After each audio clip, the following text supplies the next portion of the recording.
Hello, friends. Hey, everybody. We have not started yet. We will get started right at noon, like we always do, or noon Arizona time anyway.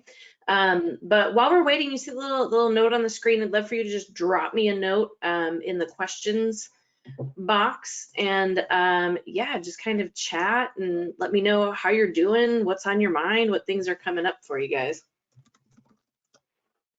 So. Yeah, so we had a couple people chiming in here. How am I doing? I feel like it's Groundhog Day every day, all day. Um, but also like I am struggling to get done everything that's on my list, even though I feel like the list shouldn't actually be that long. That's probably a pretty common way that people are feeling, how folks are doing out there. I've actually heard that a lot in my individual coaching sessions, as well as in some of my team coaching sessions and trainings that I'm doing with a couple of different groups of at the way time is moving right now is a little challenging, so I get that. All right. I feel okay. Finally feel like my productivity was coming up at the end of last week. That's good. Getting through a bunch of work things and some projects done at home, but this week I feel like I've hit the brick wall again. Yeah, I think that that too also has been super true for me and a couple of the folks that I've been chatting with too about this idea of kind of feeling like we're hitting a stride, and then all of a sudden feeling like that goes away again, and then all of a sudden we're not hitting a stride anymore. Really struggling to find that. So yeah, totally interesting. Again, if you're just popping on right now, I see a couple more of you guys jumped on. We have not officially started. The broadcast officially starts at noon. If you are listening and want to chime in and drop me a little note, just tell me how you're doing. I'd love to know, and that's also the same place that we're going to be answering any questions throughout the webinar. And same thing on that one, like we normally do. You know the drill. If you want to put a question in there at any point, I'll see if I can address it during the webinar, or there's definitely time reserved at the end for that. So, how am I doing? I feel awesome this week. Good, good. I was able to rearrange my work schedule at home to better accommodate taking care of the kids, the family, and also trying to work from home while my partner's doing the same. So yeah, really interesting times of how people are negotiating their time right now and kind of navigating that. I know I've been like struggling for a routine, and I want some predictability, and I want some kind of, how is this, how is every day going to go? So I have some predictability, and it's just literally not happening right now. It's just not even remotely for anybody happening. So yeah, that's interesting, but I'm glad you're good. Glad you're to the person who wrote that in. I'm glad you're doing good. I'm glad you kind of have navigated that a little bit. How am I doing? I'm really struggling lately. Just a lot of fear, unknowing, uncertainty, tired of not having, kind of a predictable path forward. Yes, I feel you. I feel you. I feel you on that one. I think a lot of folks are feeling that way too, and have been, both at home and at work, of kind of just where is this headed? How do we continue to offer services? How do we continue to navigate this, to connect? That's I applaud you for acknowledging that, because I think a lot of folks try to ignore that and pretend it's not happening, and the power really is knowing where you're coming from, so that you can really kind of carve out your path forward. How is that going to look? What am I going to need to do? How am I going to kind of navigate this? Good question to ask your team too, if you notice this, is just to call that out outright. Hey, it seems like the energy's flagging a little bit. What could we do? Is there anything that we need to change about what we're doing right now?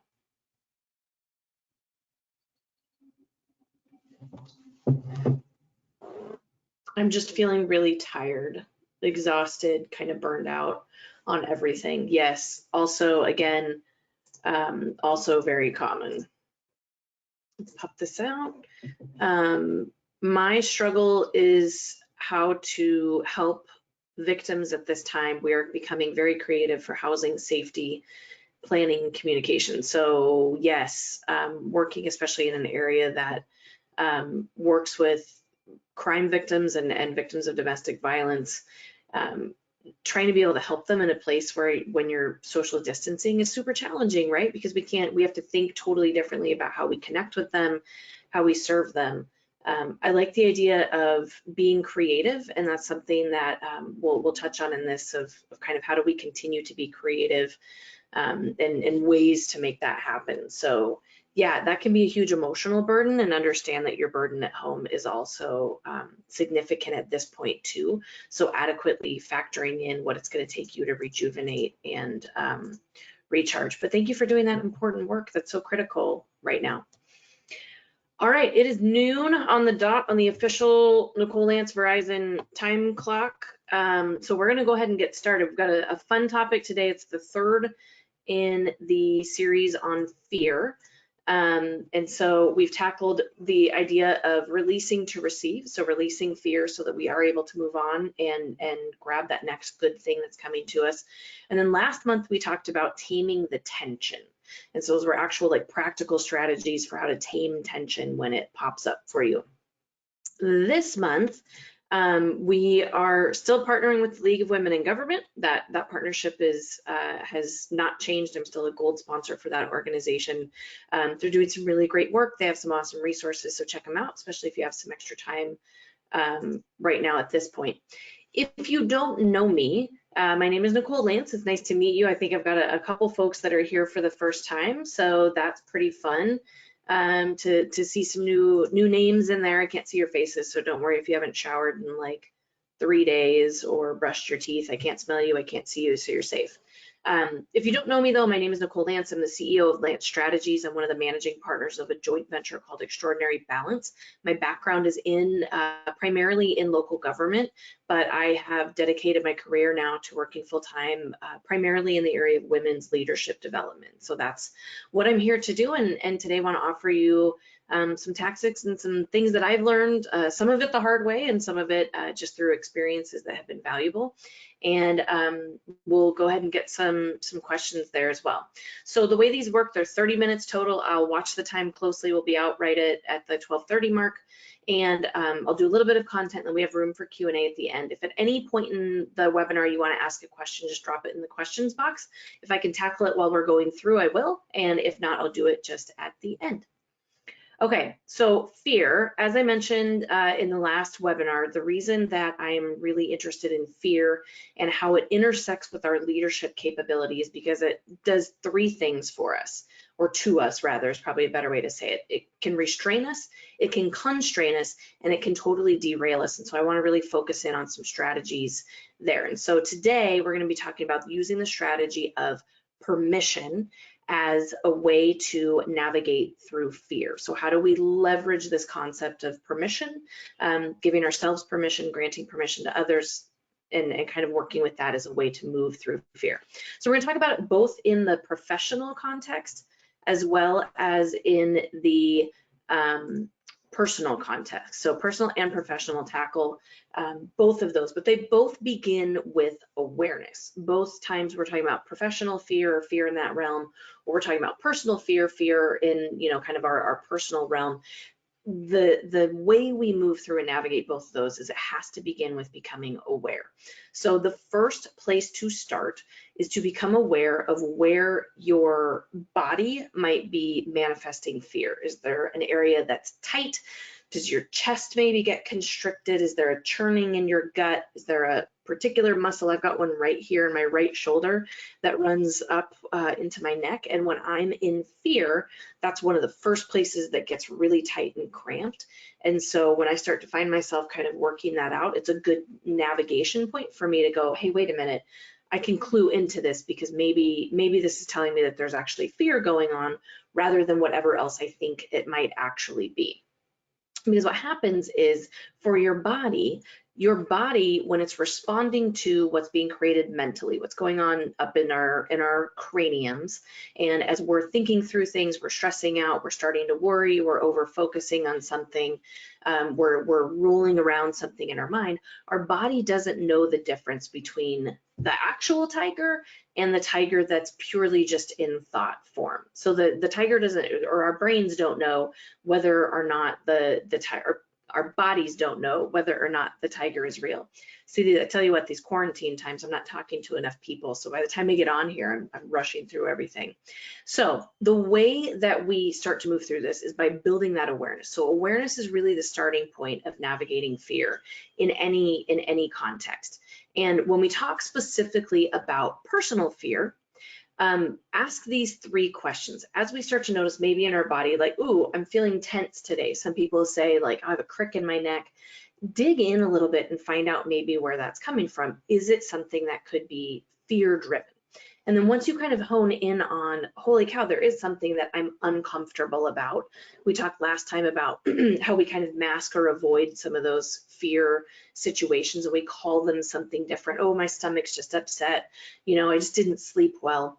If you find out that what's going on physiologically is actually fear-based, dig in and find out what is creating that. What's driving it? Is there something that triggered it or something that it's responding to? Maybe something you saw in the media. I know I've had to totally curb media consumption prior to bed in recent weeks because it was activating a lot of fear for me that I wasn't really aware of while I was reading it, but later would show up in different ways. And then is there something that's perpetuating it? Is there something that you are doing or a daily practice that you have, people that you're interacting with on a regular basis that's actually perpetuating that fear for you and pushing it forward? And then I want you to question the heck out of it. So question the actual fear. Once you're building this awareness of, holy cow, every time I go on Facebook and I read my aunt so-and-so's posts, I get anxious and that feels like my chest is getting tight and then I have trouble sleeping. Well, dig in back to whatever it was that caused that fear, what's at the root of the fear, and then really, really dig in and question the heck out of it. And that's a very scientific term for what I want you to do. So asking that question over and over, you know, what is, like I mentioned on the previous slide, what's creating this? You know, is it actually the news article? Is it the fact that it's somebody close to me that I used to trust? Or that I want to trust? Is there something else that's perpetuating this and moving it on? So really dig into that. And then ask these 3 questions. Number 1, is that fear valid? Whatever it is it valid? And you know, it may be or it may not be. And remember, earlier I've given you tactics around differentiating between concern and worry. And the action point differentiator there between the two, of concern being something that there is action to be taken around, and worry at some point just becomes something that you really can't do anything else with. So is it valid? And then is it realistic? Is it actually realistic? The thing that you are fearful of, is that really realistic? And it may be, or you may find it's not quite as realistic as you thought it might be. I had a great conversation with a client the other day about the difference between possible and probable. And she kept saying, well, it's realistic because it's possible. And I said, yes, it's possible. Is it probable? That's going to move it into a different category of action. And then this third question, sometimes we find that the thing that's creating fear or perpetuating fear or making us feel fear is really a part of a framework that may not fit us anymore. I'm going to give you an example of that.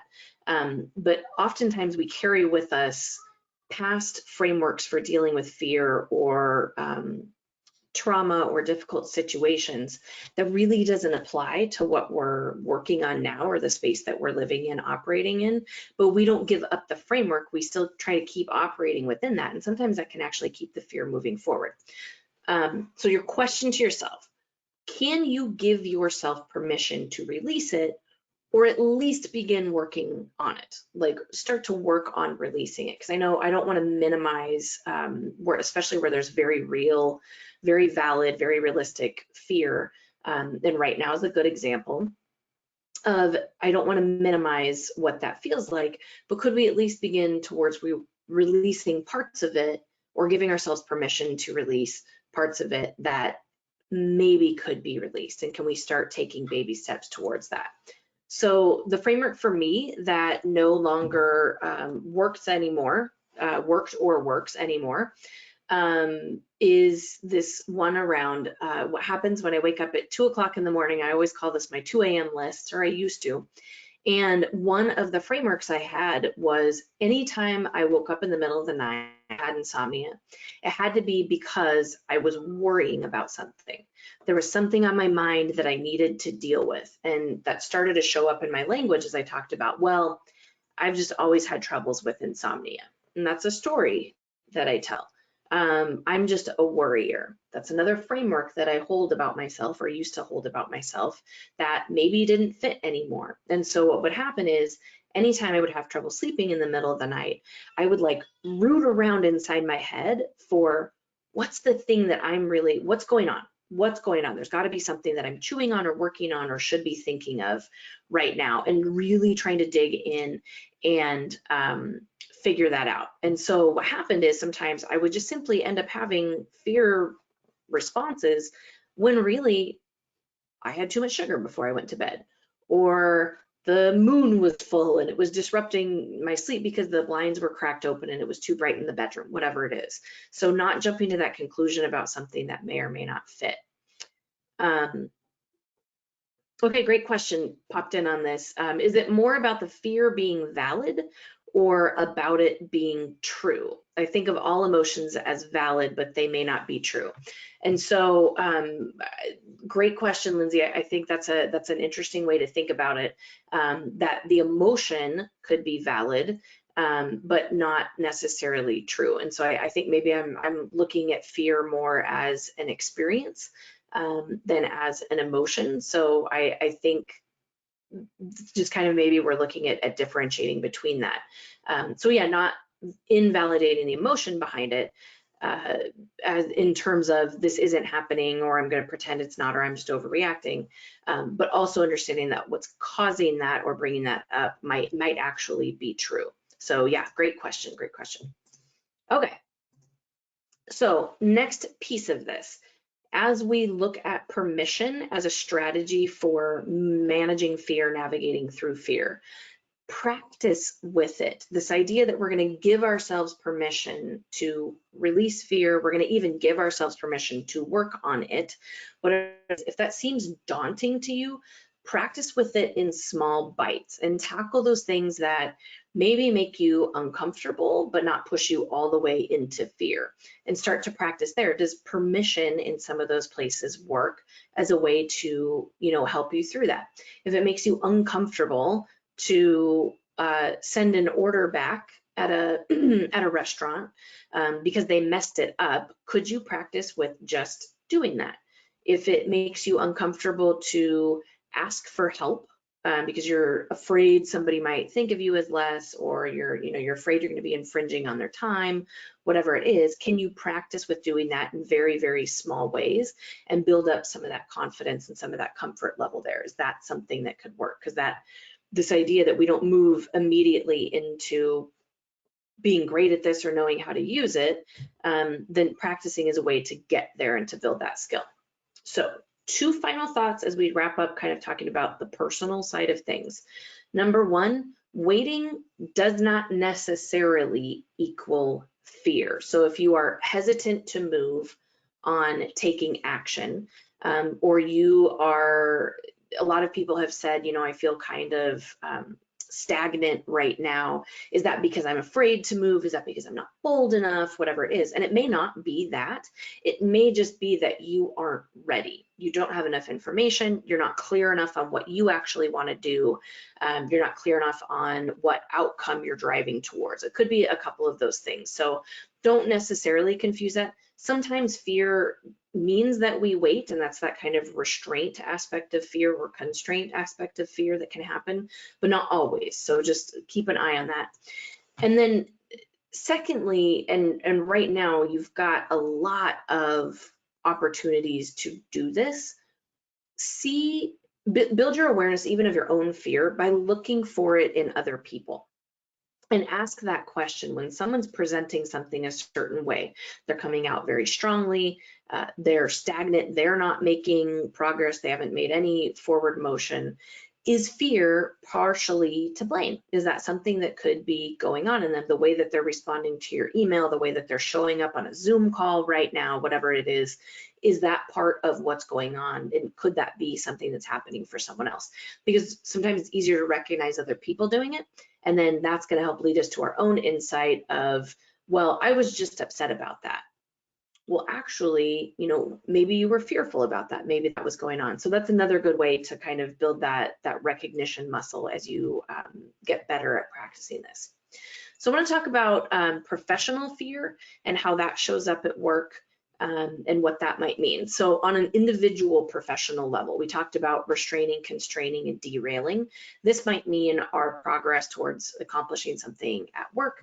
This might mean moving forward in our career and achieving greater levels of accomplishment. Could show up a couple of different ways. It could completely derail us from progress that we were making on a single assignment or in a more global sense. So continue to build that awareness in two easy ways for this. Number one, where is this happening? And that's a real hard look at where might this be going on in your career?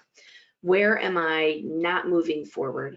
Where do I feel discomfort? Remember, friction and frustration are filters. So wherever you feel friction or you start to feel frustration or you've noticed that in your days, look there first and then ask yourself, is that fear? Is there something going on that I'm actually afraid of that's creating this or perpetuating or driving this situation?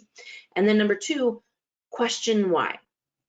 If you find the area that you're frustrated in is I am not promoting in my career as fast as I wanted to. I'm not making the progress that I wanted to. I'm not achieving the positions that I thought I would by now.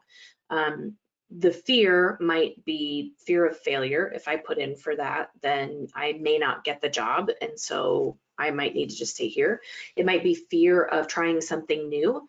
I don't want to move because it's too hard. Is that actually masking the fact that really just don't want to do the work of moving or changing into a new organization? And then question the heck out of that. Are those really valid, good reasons not to be making the progress that you want? I'm afraid of failing. Yes. Why am I afraid of failing? Was there something bad that happened? Am I afraid I will look stupid? Am I fearful that will justify or jeopardize a relationship? What's really going on? And kind of dig in and question why.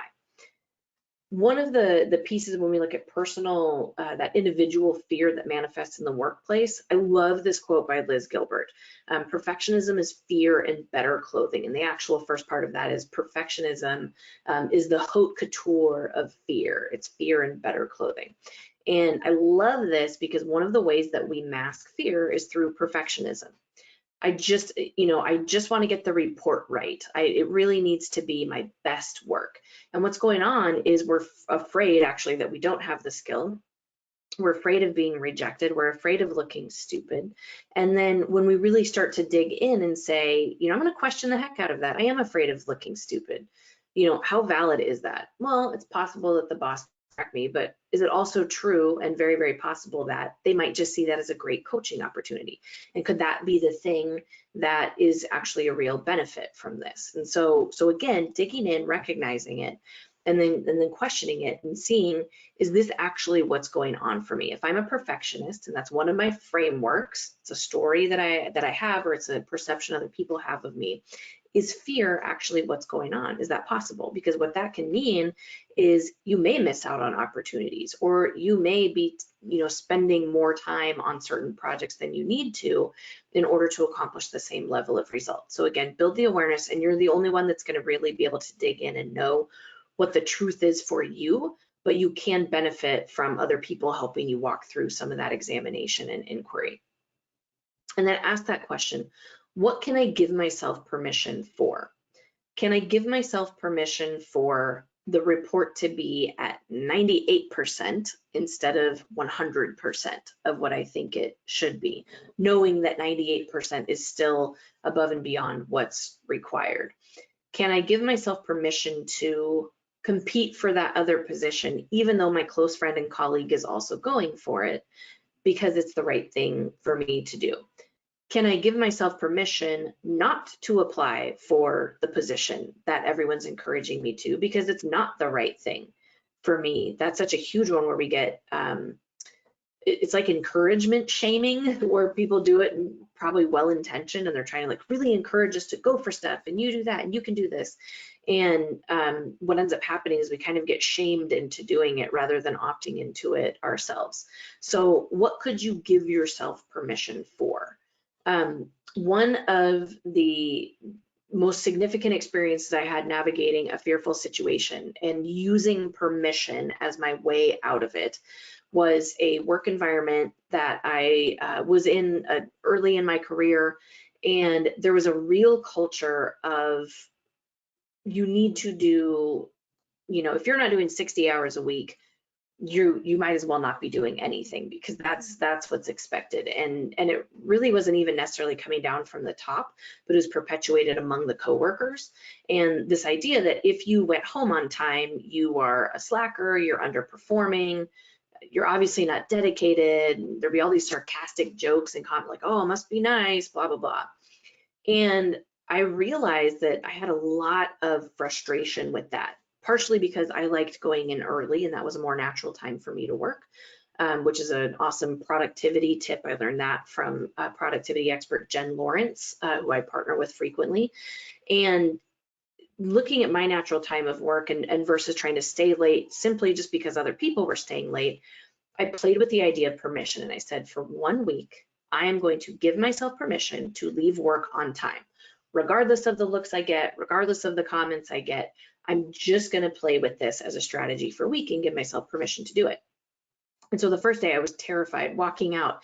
It was right at the end of the workday, and it was time to go home. And so I packed up my stuff and I started walking down the hallway, which then all of a sudden felt like it was a mile long.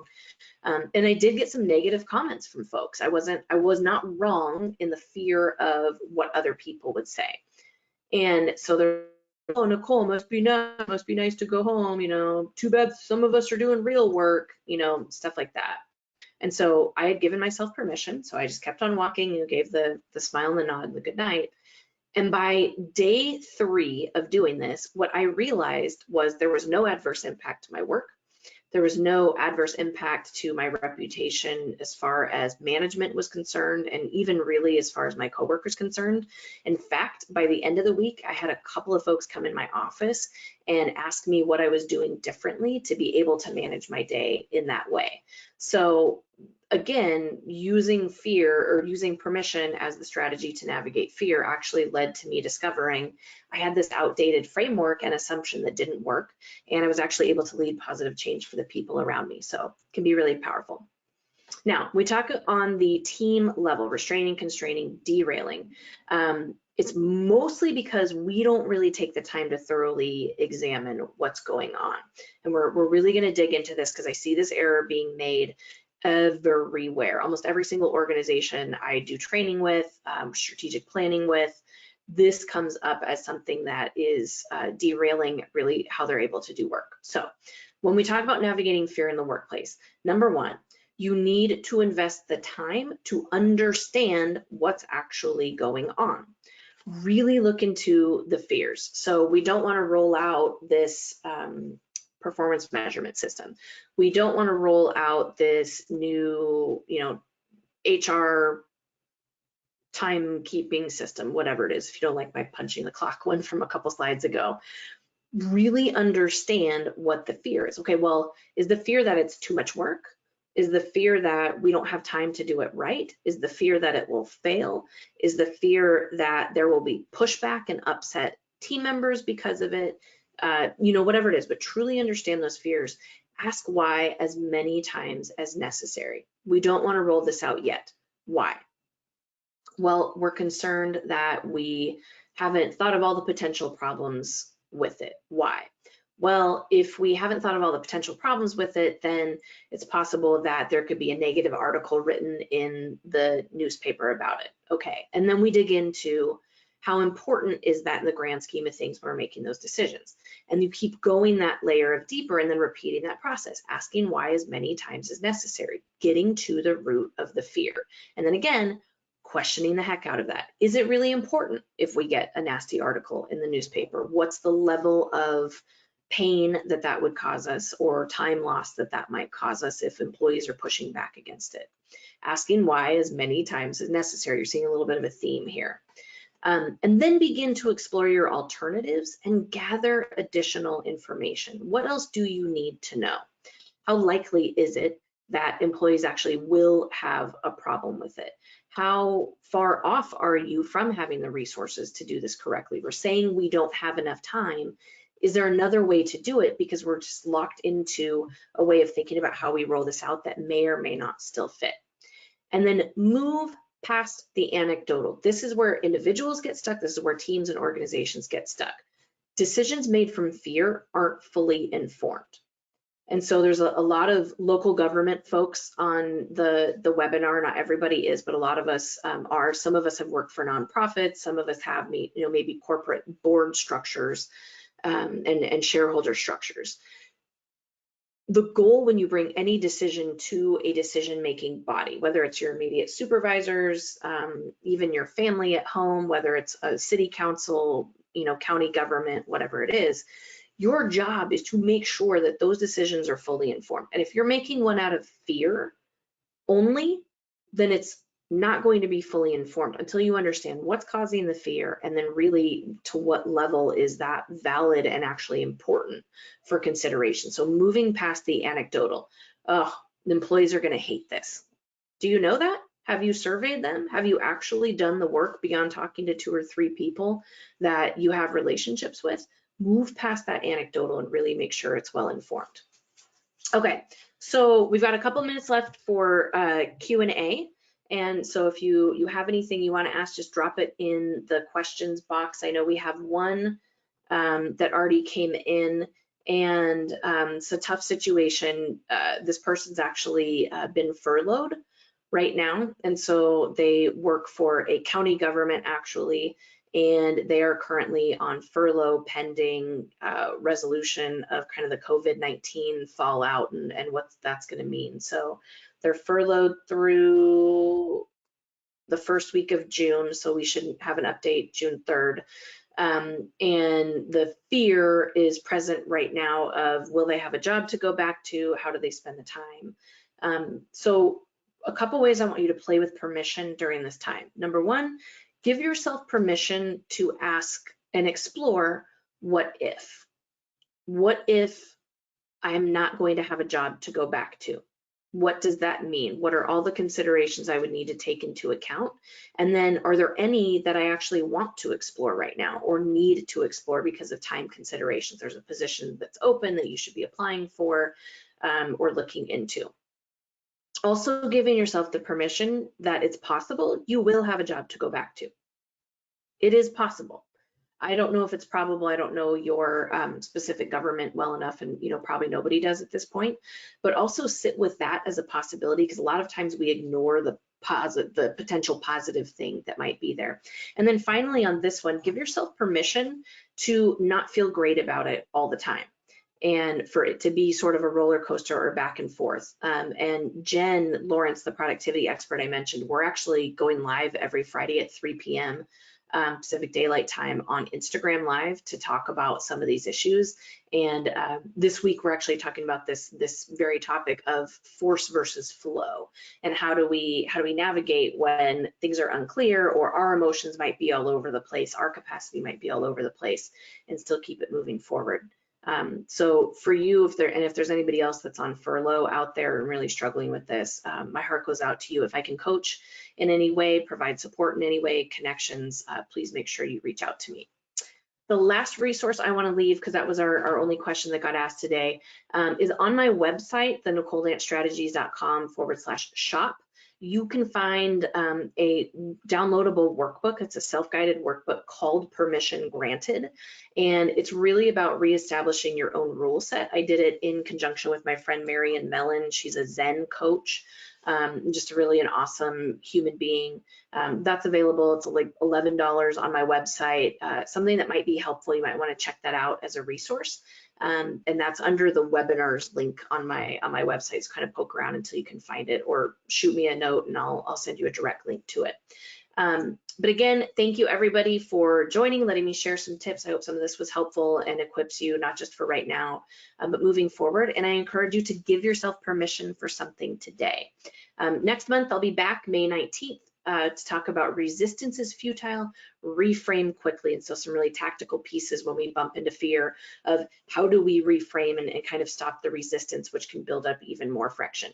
So connect with me if you haven't already on social media. I'd love to connect. I'd love to hear from you. And if there's any topics you want me to tackle in future webinars, I am happy to do so. It just clicked over to 12:30 p.m. So here in Arizona anyway, I know a lot of you aren't even from here, but have a great rest of the day. Thanks for sharing a portion of it with me. And I look forward to seeing you out on social media. And if there's anything I can do for you, please get in touch. Thank you so much.